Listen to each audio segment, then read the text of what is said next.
So obviously Saturday was difficult, not by any stretch of your best afternoon. How difficult has it been for the rest of you and the guys to move on from it?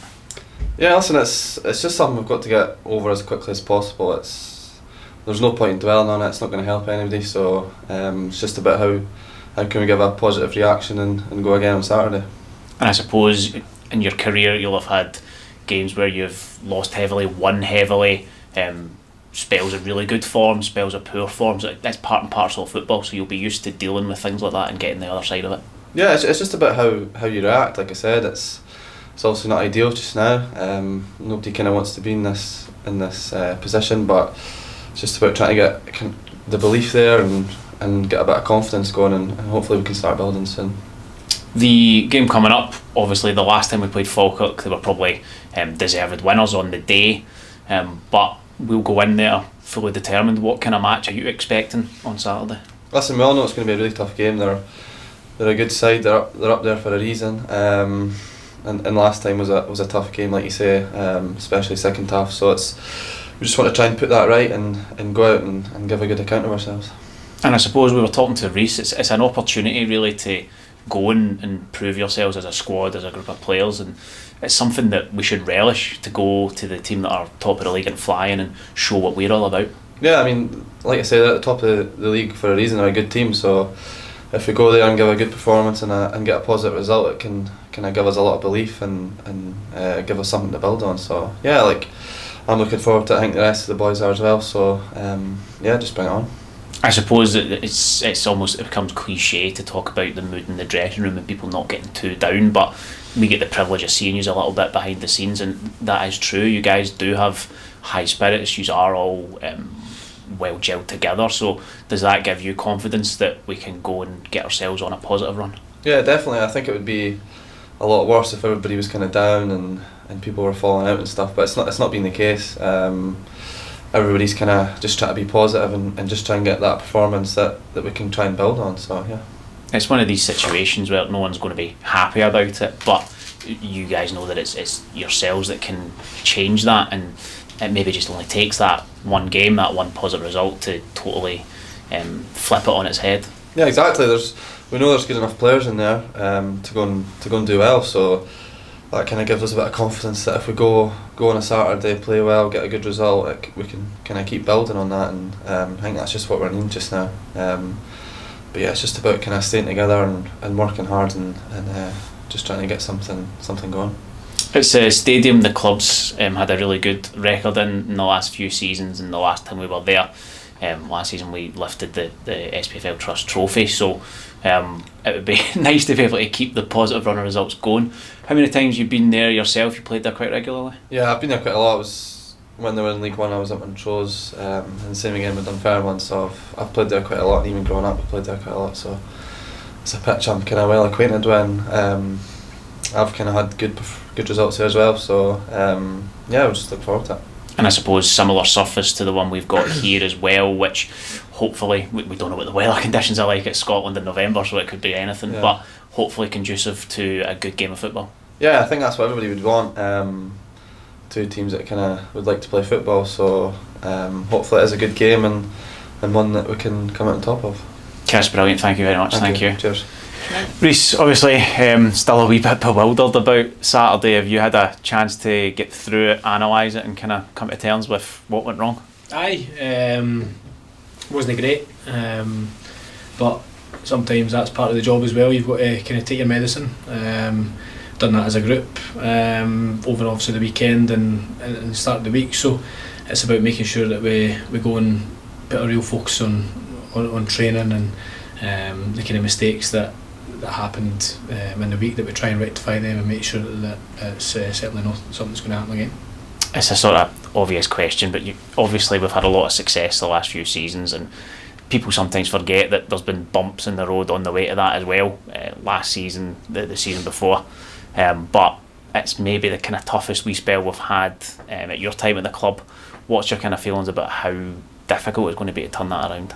Listen, under no illusions, it's going to be difficult. I think I mentioned probably at the start of the season that the kind of expectations and the kind of what we now expect from individuals and us and the club has been detriment to our success, how well we've done. But listen, that's a good pressure to have. I would much rather be in a position of pressure dealing with that because of our success. And like you said, it's been a couple of seasons now, and we've had really kind of good success stories and on all aspects, in terms of individually, collectively, as a team, as a club, and that's obviously the direction that we want to go. And of course there's going to be bumps on the road. It happens at almost every club. I think you look up and down the country, it's happening to top clubs as well, so it's not like we're giving a sulk and sob story that it's only us. But the main thing is that we come out the other side of it. Listen, there always is light at the end of the tunnel. We know circumstances and stuff just now are not ideal, but there's no point in dwelling on it or feeling sorry for yourself. It's about making sure that you deal with these kind of circumstances as best you can, so that when you look back in a period of time and you say I'm a much better person, I'm a much stronger person, better individual, better team, because you suffered through these times together as a unit. And that's no different from if you were playing English Premier League or whether that's Sunday League football. These are things that are happening, and like I say, it's been probably detriment to how well that the boys in the club have done over the last few seasons, that there comes that little bit more expectation, and when you're not quite hitting the heights that you probably expect and want, then of course that's when you've got to deal with a bit of criticism and a bit of scrutiny, which is totally understandable. I get it. What are you kind of wanting to see from your players now? I suppose big characters and a kind of reaction, a kind of relishing a chance to kind of prove people wrong and sort of show that they're better than what they've put on show in the last, certainly on Saturday. Is that the kind of reaction you're wanting from your guys?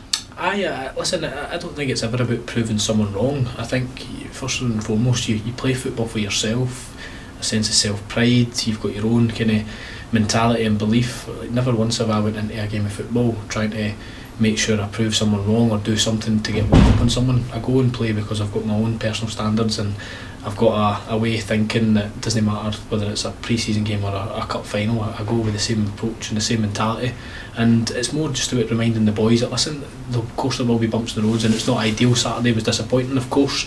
I understand the frustration. Nobody more frustrated than I am, trust me, but it's reminding yourselves that, especially when you're going through a wee sticky patch and kind of difficult circumstances and difficult period just now, it's about remembering that as a footballer at any level, do the basics well.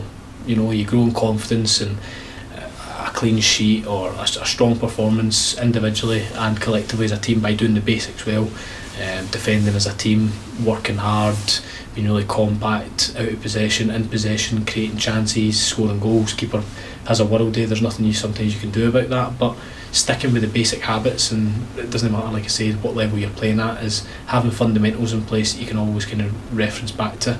I've always found, and anyone will tell you, that these are the kind of foundations in football, that doesn't matter if you're top division, Premier League, Champions League or whatever, you look at what makes them play well, and 9 times out of 10, if not 10 times out of 10, the best teams, the best players, both defensively and attacking sense, always do the basics very, very well. So it's just about reminding yourself that football sometimes is a simple game made hard. Sometimes you just need to strip it back and focus on the basics. Falkirk, obviously the next opponent, thoroughly deserved their win when we played them the last time, but it's a stadium we've got good recent and kind of longer running memories from, so how much are you looking forward to the game? I'm personally looking forward to it. Listen, under no illusion it'll be a very, very difficult game. They're flying at the moment, playing really, really well, full of confidence, and on the flip side of that we're coming probably not fully much confidence, so again, going there, it's a chance, like I said, that everyone's kind of expecting Falkirk high flying just now to go and come out the track. They won 6-0 at Morton at the weekend, so they're in a real rich vein of form. But like I said, it's about us going doing the basics well, and listen, regardless whether you've got players and individuals and stuff missing, we've got good individuals still here in the squad that are fit and available, reminding them that that's the case. And listen, we need to obviously defend well, not naive enough to say that we're going to go there and of course we're going to have to defend well. They're full of confidence, creating chances and stuff, but certainly got enough kind of prowess in the squad of what we've got just now that can certainly hurt them. But like I said, it all kind of counts for nothing unless you go and implement it on a Saturday. And I suppose you want your players to kind of relish the challenge that going up to the top of the table, a team in form, presents itself. It's an opportunity for them to go and grasp. Of course it is, and again, one of the big highlights and kind of points after the game, and certainly the start of the week, was that aspirations and kind of dreams and ambitions to go higher, and I mean that with the utmost respect to Airdrie, but a lot of these younger players will have ambitions to play at kind of top level clubs and want to go bigger and better than the Scottish Championship and kind of Airdrie's level, which by the way I'm all for. But if you can't handle a bit of pressure playing in front of whatever it is, 1,500, 1,700 fans, then how are you going to do that when you're going up to these bigger clubs that have maybe got 10, 15, 20,000 supporters who one bad pass or kind of one missed time tackle, one goal goes in and you're crumbling under the pressure. So these are things that, like I said, in the long run, light at the end of the tunnel, is going to make them stronger and better equipped. But it's about reminding themselves that, listen, everybody makes mistakes. I make them, kind of you guys make them, everybody makes them. But it's about remembering that mistakes are part of football. There's nobody that ever goes through it and never makes any. It's about how you deal with the mistakes and how you react to it. If you're going to be a positive person, look to rectify it and work and kind of train as hard as possible to do that, then listen, you're in your own luck in football, as I always say. But if you have a mindset and a mentality where the world's against you and you're waiting for someone to give you a pat in the back and feel sorry for you, then unfortunately it's the wrong industry. Football's not like that, it's very cutthroat at times. So we've got to go there with that mentality that, listen, we know that Falkirk certainly aren't going to go and hand us 3 points on Saturday. We've got to have to go with the mindset that we're going to have to go and earn our points. The squad availability, it's always, the weeks go on, you get a wee bit closer. How close are any of our other players out to returning and giving you a wee bit more options? Probably still in the same boat as we have been the last week or two. Not a million miles away. I think Liam McCabe is possibly the end of this month. In the next couple of weeks he'll be back into kind of integrated training with being a floating player, a bit of non-contact stuff for a couple of weeks, but he's progressed really well. I think it was March or something that he done his ACL, had a full operation and stuff, so it's testament to him and his rehab and the work that he's put in, that he's at this stage just now. But I've said before, the last thing I want is these guys coming back at the final hurdle and having setbacks and having kind of injuries that's going to have a detriment effect to the business end of the season. So it's frustrating, of course it is, but I'm not going to sit here and make excuses. It's an opportunity, when it's someone's downfall, it's an opportunity for someone else to step up, and it's about making sure you grab it with 2 hands. Guys like Dylan, Mason, yourself, still expecting to be a few weeks away from it? Aye, so Dylan, again, it's an awkward one with Dylan. It was just a roll of his ankle which has tweaked a wee bit his ligaments, and listen, I think he's been a standout performer, Dylan. I wouldn't do that to the boy. I think he's merited kind of the performance and the praise, rightfully so, throughout the season. But to go and ask him to play when he's not 100% fit, or certainly not even close to 70% fit, would be unfair on the boy, unfair on the supporters, unfair on the club, and possibly doing more damage down the line. Mason and Reedy, again, hamstring, is that they're coming along well. Hopefully in the next couple of weeks they're back into training, doing all the strength and the rehab stuff just now, which is coming along great. Myself, obviously, again, it's a frustrating one. I'm frustrated sitting here talking to you because I want to be back on the pitch, especially just now when things aren't going as kind of smoothly as we would like. I'd love to be out contributing and giving my experience and kind of game knowledge as best I can, but unfortunately I can't control that I've had a severe tear in my calf, so I've got to make sure that I'm managing that as well, because like I said, sometimes these younger players, and especially what we've got just now in the middle of the pitch, we use Gavin and Terrell and Rico and these kind of guys, you forget that they are still young and they're going to need to lean on the likes of me and other boys with a wee bit more experience. Dean McMaster, who's gained a bit of experience now, he's been with us a couple of years, so we're not fit and available, so they're almost learning on the job, which is great for them. But I want to be coming back and making sure that I'm contributing, not just a bit part player in terms of coming back and just being 50% fit and sitting on the bench all the time and not really doing anything apart from coaching. I want to be giving an input, showing the boys and leading by example, that the boys can watch me train, they can watch how I go about things, the way that I communicate and talk, and hopefully learn from that. But I can't do that when I'm not at a position where I'm even back training yet, so it is frustrating. Personally, it's frustrating. There's nothing worse than going home on a Saturday night and wanting to contribute, feeling like you contribute, suffering a loss and feeling like there's something that you can do potentially to help the boys on the pitch, especially when they're going through a wee tough spell just now.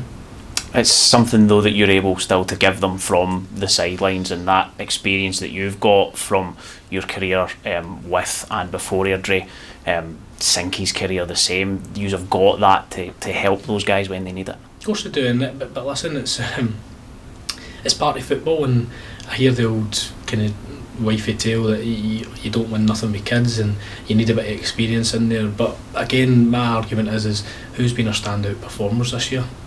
You know, Dylan McDonald's came from the Lowland League, a young player, and he's been arguably our best player of the season, so that throws that kind of theory right out the window. So I'm never one to sit and go, it's because we've not got two 32-year-olds in the team that we're not performing well, or vice versa.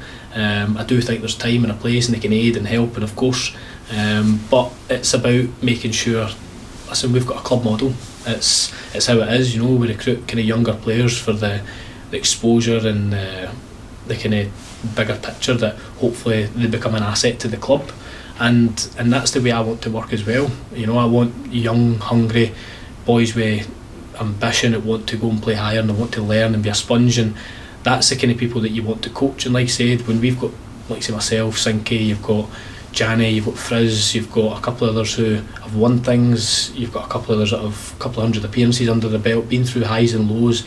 That's where you just look to these boys just to lean on for a bit of advice, sometimes just how they do things, how they come through kind of pressure situations, and that's when the young boys take over. You see that it's a young man's game, and unfortunately it's only going to continue to go that way in the next 10-15 years. It's going to be 35 as an old player, and before you know it, it'll be the other side of 30, you're done. And that's just the way football is. It's so intense, it's so high paced, high tempo, full energy and enthusiasm, and you don't get that with kind of older players. What you do get is you get a bit of knowledge and you get a bit of game experience, which at certain times, especially kind of tough times just now, can be valuable. Just one last wee thing just about Flynn. Seems we never really get a chance on Saturday. That's him joined the club. I think you said the registration only went through very early that morning, so he's only been with us very briefly. But what do you make of Flynn, and what do you expect he'll contribute to the squad? Again, coming to the club from obviously Inverness, not ideal circumstances for myself, but again it's an opportunity. You know, he's coming in with a decent CV, been at Dundee United, Inverness, and big clubs. I remember him at Peterhead and stuff as well, and it fits our bill just now. You know, we've got a couple of full backs who are injured just now. You can play kind of right and left back, kind of steady, very rarely kind of misses any training or games. Great cover for a couple of positions just now, and it knows the circumstances. You know, we've got, like I said, Bruce nursing an ongoing kind of issue. You've had Mason Hancock's injured, you've got Dylan McDonald injured, so arguably your full backs are makeshift, and you're trying to kind of tweak and fit a personnel, sometimes square pegs and round holes. So having that wee bit of balance and a natural kind of full back gives us that wee bit of stability as well. But listen, he's come in, trained really well, came in, I thought he actually came onto the game and looked fine. The longer he gets in with the boys and settles into the environment and stuff, no doubt you'll see probably a lot more of him. But a good kid, never any issues, and he's willing to put the hard work in, which is something I like. Brilliant. Rhys, thanks very much. Cheers. Thank you.